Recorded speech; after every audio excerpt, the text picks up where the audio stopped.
Hello friend, जय श्री सीताराम। आप देख रहे हैं आपका अपना यूट्यूब चैनल हमारी संस्कृति अयोध्या। आपका आपके चैनल में स्वागत है।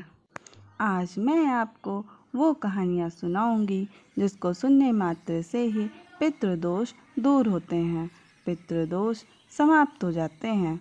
इस कहानियों के क्रम में सबसे पहले हम आपको कर्ण जी की कथा सुनाएंगे। श्राद्ध पर्व को लेकर के कर्ण जी की एक कथा प्रचलित है जिसे सुनने मात्र से ही जन्म जन्मांतर के पितृदोष समाप्त हो जाते हैं और मृत पूर्वजों की आत्मा को शांति मिलती है और उन्हें मोक्ष प्राप्त होता है। कथा के अनुसार कर्ण जी की मृत्यु के बाद जब उनकी आत्मा स्वर्ग में पहुंची तो उन्हें भोजन में बहुत सारा सोना इंद्र जी के द्वारा प्रदान किया गया। तब कर्ण जी की आत्मा को कुछ समझ न आया। तब उन्होंने इंद्र जी से पूछा कि उन्हें भोजन के स्थान पर बहुत सारा धन क्यों दिया गया है।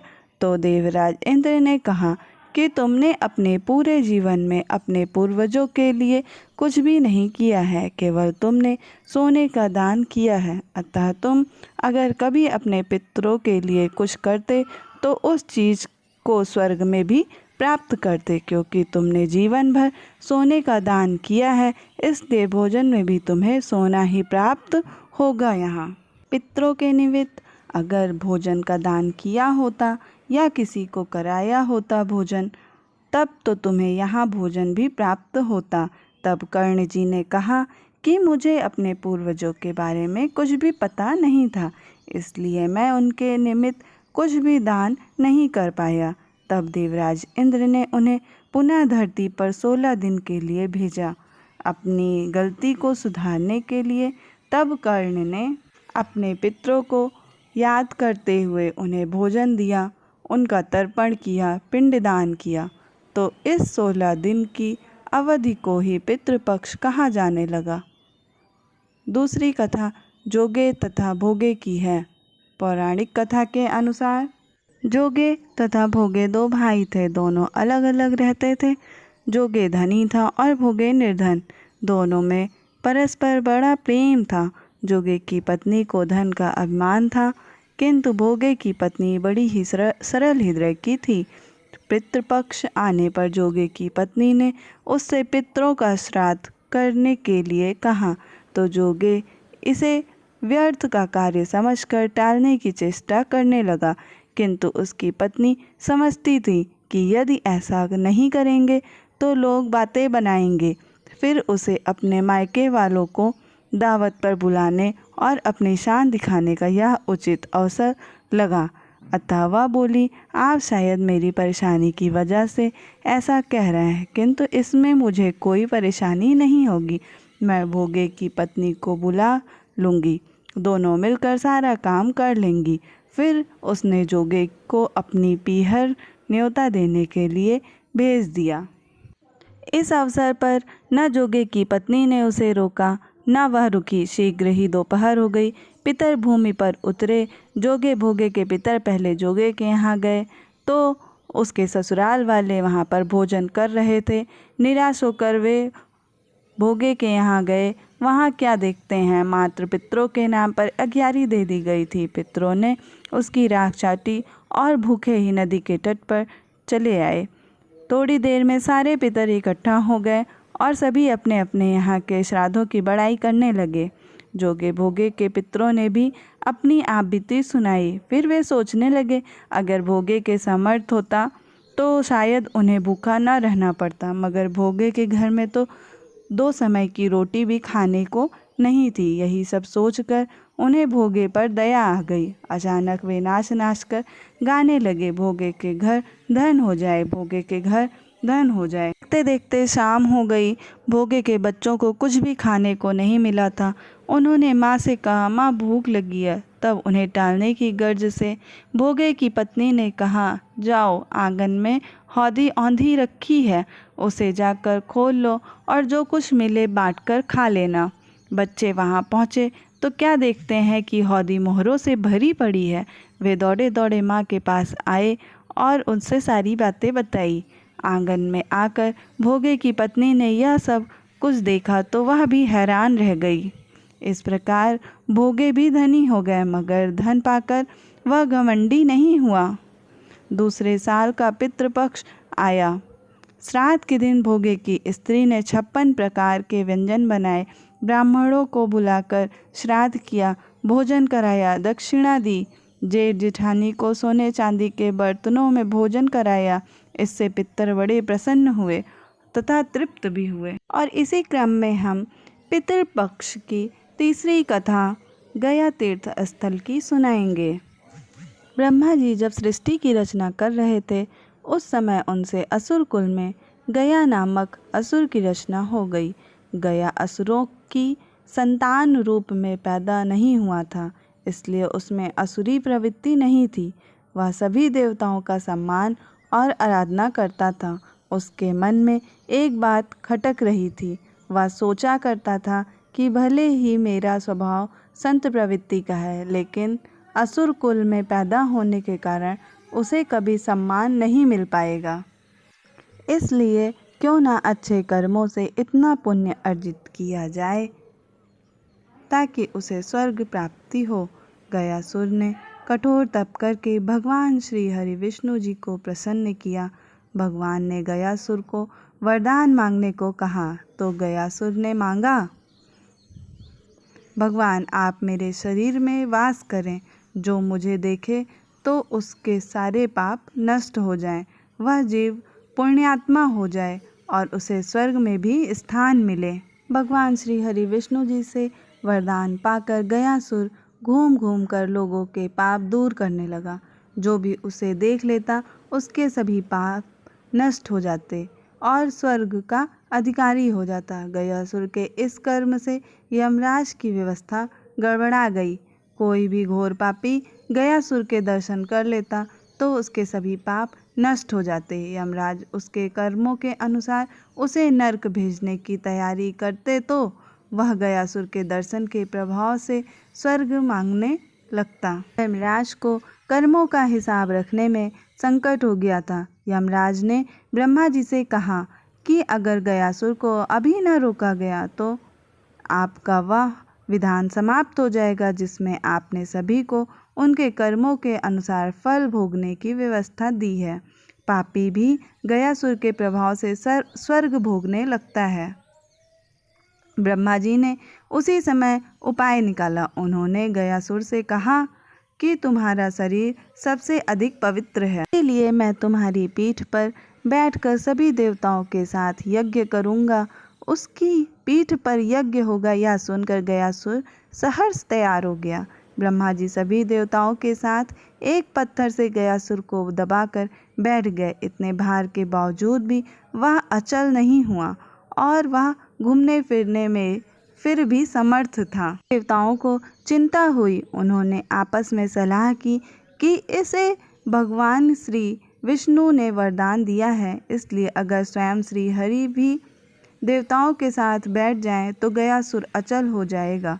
तब श्री हरि भी उसके शरीर पर आकर बैठ गए। भगवान श्री हरि विष्णु जी को सभी देवताओं के साथ अपने शरीर पर बैठा देखकर गयासुर ने कहा, आप सब देवता और मेरे आराध्य श्री हरि विष्णु जी की मर्यादा के लिए अब मैं अचल हो रहा हूँ। सभी जगह घूम घूम कर लोगों के पाप हरने का कार्य बंद कर दूंगा, लेकिन मुझे श्री हरि का आशीर्वाद है, इसलिए वह व्यर्थ नहीं जा सकता। इसलिए श्री हरि आप मुझे पत्थर की शिला बना दें और यहीं स्थापित कर दें। भगवान श्री हरि विष्णु जी उसकी इस भावना से बड़े खुश हुए।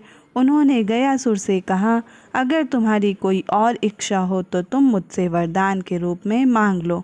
गयासुर ने कहा, हे नारायण, मेरी इच्छा है कि आप सभी देवताओं के साथ अप्रत्यक्ष रूप से इसी शिला पर विराजमान रहें और यह स्थान मृत्यु के बाद किए जाने वाले धार्मिक अनुष्ठानों के लिए तीर्थ स्थल बन जाए। भगवान श्री हरि विष्णु ने कहा, गया तुम धन्य हो, तुमने जीवित अवस्था में भी लोगों के कल्याण का वरदान मांगा और मृत्यु के बाद भी मृत आत्माओं के कल्याण के लिए वरदान मांग रहे हो। तुम्हारी इस कल्याणकारी भावना से हम सब बंध गए हैं। भगवान श्री हरि ने आशीर्वाद दिया कि जहाँ गया स्थापित हुआ वहाँ पितरों के श्राद्ध तर्पण आदि करने से मृत आत्माओं को पीड़ा से मुक्ति मिलेगी और इस क्षेत्र का नाम गयासुर के नाम से गया तीर्थ रूप में विख्यात होगा। मैं स्वयं यहाँ विराजमान रहूँगा। गया तीर्थ से समस्त मानव जाति का कल्याण होगा और साथ ही वहाँ भगवान श्री हरि विष्णु ने अपने पैर का निस्थान स्थापित किया, तो आज भी वहाँ के मंदिर में स्थित है। गया विधि के अनुसार श्राद्ध फल्गु नदी के तट पर विष्णुपद मंदिर में व अक्षय वट के नीचे किया जाता है।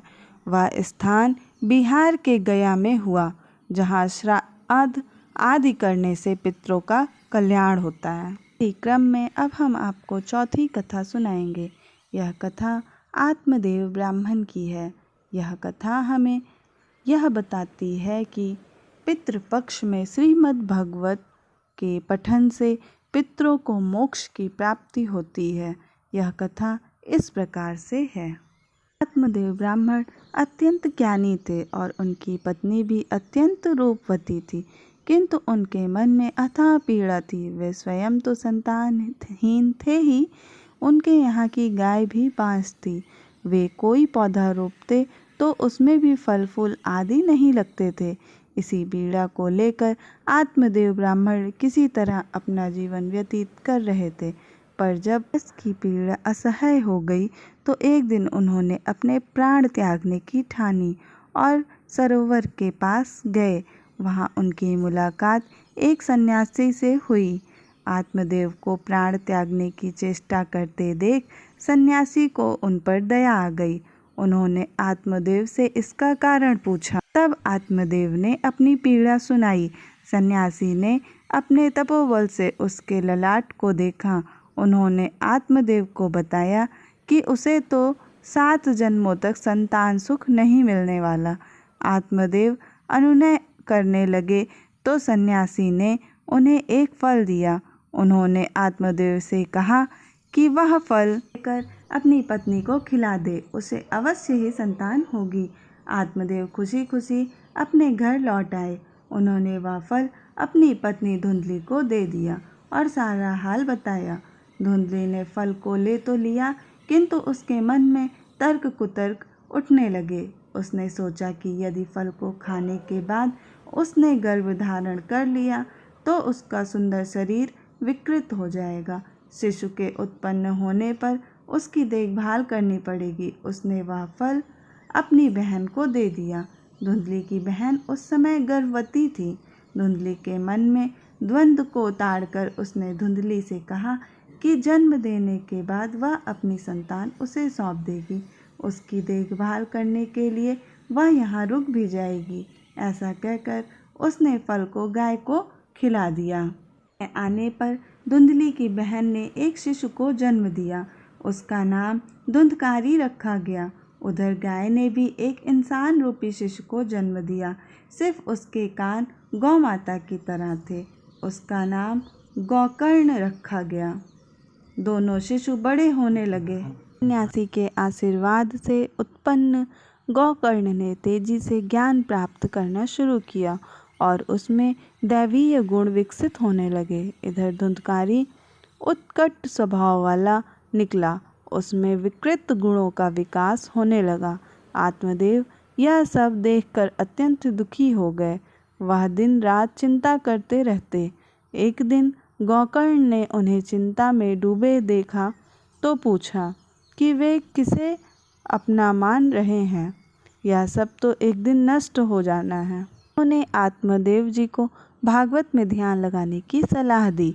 आत्मदेव जी ने ऐसा ही किया और क्लेश से मुक्त हो गए। उधर धुंधकारी ने अपनी माता को भयंकर कष्ट देना शुरू किया। धुंधली बहुत दुखी रहने लगी। धुंधकारी सकल कुकर्मी वैश्यागामी हो गया था।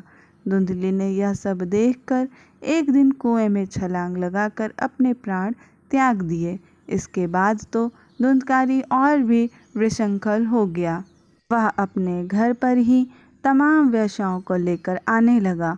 घर की जमा पूंजी, बर्तन भांडे सब बिक गए। धुंधकारी चोरियां करने लगा। एक दिन उसने राजा के घर चोरी कर ली और सारा माल लेकर वेश्याओं के पास पहुंचा।